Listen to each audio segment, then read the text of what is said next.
सरला के 3 बेटे थे, जिसमें से सबसे छोटा बेटा रोहित था। घर में रोहित ही शादी के लिए कंवारा बचा था। सरला उसके लिए लड़की ढूंढ रही थी। सरला की तलाश मोनिका नाम की लड़की पर जाकर खत्म होती है। मोनिका दिखने में बेहद खूबसूरत थी, साथ ही दहेज में ढेर सारा सामान भी लाने वाली थी, जिस वजह से सरला मोनिका को बहुत प्यार करती थी। ऐसे ही समय बीतता है। फिर एक दिन सरला अपनी बड़ी बहू कविता से कहती है, अरे बहू जल्दी से काम कर ले, शाम को हमने मोनिका के लिए हार भी लेने जाना है और गहने भी तो देखने हैं उसके लिए। वो तो ठीक है सासू माँ, लेकिन आप छोटी देवरानी के लिए ही शॉपिंग करेंगी या अपनी बड़ी बहू को भी कुछ दिलाओगी? आखिर शादी तो हमारे देवर की है ना। तो जाकर अपने पति से मांग, नहीं तो अपने बाप के घर से लेकर आ। हमने क्या यहाँ पैसों का पेड़ उगाया है? मैं तो अपनी सबसे छोटी बहू, जो कि दिखने में बेहद खूबसूरत है और अच्छे घर से भी है, मेरे लिए खूब सारा दहेज ला रही है। मैं तो उसको ही सब दूंगी।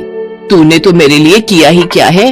अच्छा जी, घर का सारा काम आपकी सेवा हम करें और आप कह रही हैं कि हमने आपके लिए किया ही क्या है? वाह वाह वाह वाह। कविता बहू, शादी ब्याह वाला घर है, बेकार का समय बर्बाद करने से बेहतर है कि सारी तैयारियां अच्छे से कर ली जाए। आज मुझे गहने बनवाने जाना है, फिर कल कैटरिंग वाले के पास जाना है, बहुत काम है मुझे। और रही बात तुम्हारी, तो तुम कोई आर्टिफिशियल ज्वेलरी पहन लेना। वैसे भी आजकल असली नकली में फर्क ही क्या है, सब एक जैसा ही तो है। रहने दो सासू माँ, इस दिखावे की जरूरत नहीं है। वैसे भी हमारे घर वालों ने हमें इतना तो देकर भेजा ही है कि हमें दिखावे की जरूरत ना पड़े। जरूरत नहीं है तो फिर मांग क्यों रही है? और मैं तो वैसे भी कह रही हूँ कि जो भी तुम्हारे पास है पहन लेना। चल अब देर मत कर और मेरे साथ सुनार की दुकान पर चल। थोड़ी देर बाद दोनों सास बहू सुनार की दुकान पर जाकर खरीदारी करने लगती हैं। तभी कविता की नजर वहाँ रखी पायल पर जाती है। वो अपनी सास से धीरे से कहती है, सासू माँ ये पायल कितनी सुंदर लग रही है, प्लीज मुझे पायल दिला दो, मुझे और कुछ नहीं चाहिए। चुप रह, जब देखो कुछ न कुछ मांगना शुरू कर देती है। मैं यहाँ सिर्फ अपनी नई बहू के लिए शॉपिंग करने आई हूँ, फालतू खर्चा नहीं करना मुझे। सासू माँ एक पायल की जोड़ी दिला दोगे तो क्या चला जाएगा आपका? मैंने तुझे कितनी बार कहा है शांति से खड़ी रह। चल अब चुपचाप से मेरी हेल्प कर नई बहू के गहने लेने में। मैं तुझे यहाँ इसीलिए लेकर आई हूँ, और अगर तू मेरी ये हेल्प भी नहीं कर सकती तो तू यहाँ से जा सकती है, अकेले ही शॉपिंग कर लूंगी मैं। बेचारी कविता अपनी सास की बातें सुनकर चुपचाप खड़ी रहती है। शॉपिंग करके जब वो दोनों घर आती हैं, तो सरला की मंझली बहू तारा उससे कहती है, सासू माँ जब आप घर पर नहीं थी ना, तो एक साड़ी वाला आया था और आपको पता है उसके पास बहुत सुंदर कलेक्शन था। मुझे तो अपने लिए 4 साड़ी पसंद आ गई और 2 मैंने दीदी के लिए भी पसंद की है।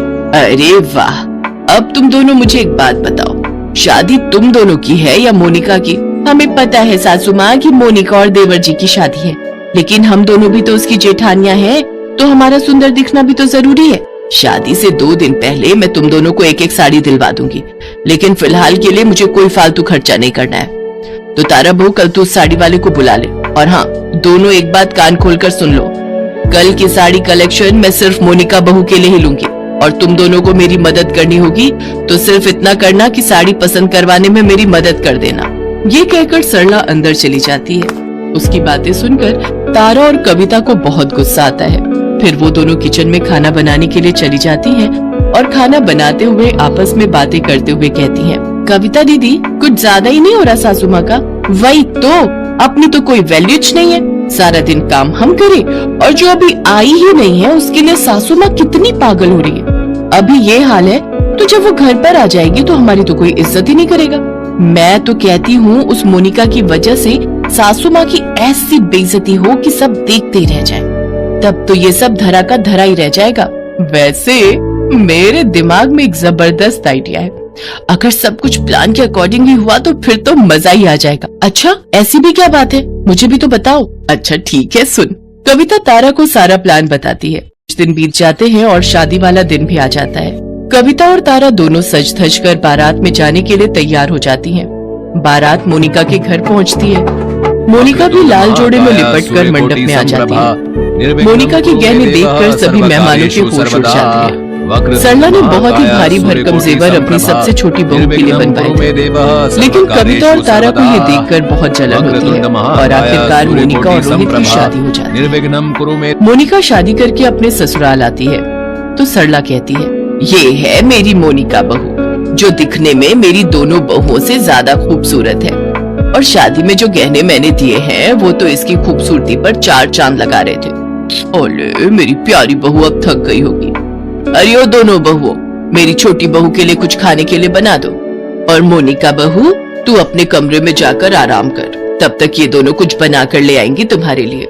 गुस्से में बड़बड़ाते हुए कविता और तारा किचन में चली जाती हैं और मोनिका के लिए खाना बनाती हैं। फिर वो दोनों खाना बनाकर मोनिका को खाने के लिए देती हैं, लेकिन खाना खाने के आधे घंटे बाद ही मोनिका को बहुत तेज दस्त लग जाते हैं। वो बार बार शौचालय आती जाती है। शाम को सभी रिश्तेदार मोनिका की मुंह दिखाई के लिए आते हैं, लेकिन तबीयत खराब होने के कारण वो बाहर नहीं जा पा रही थी।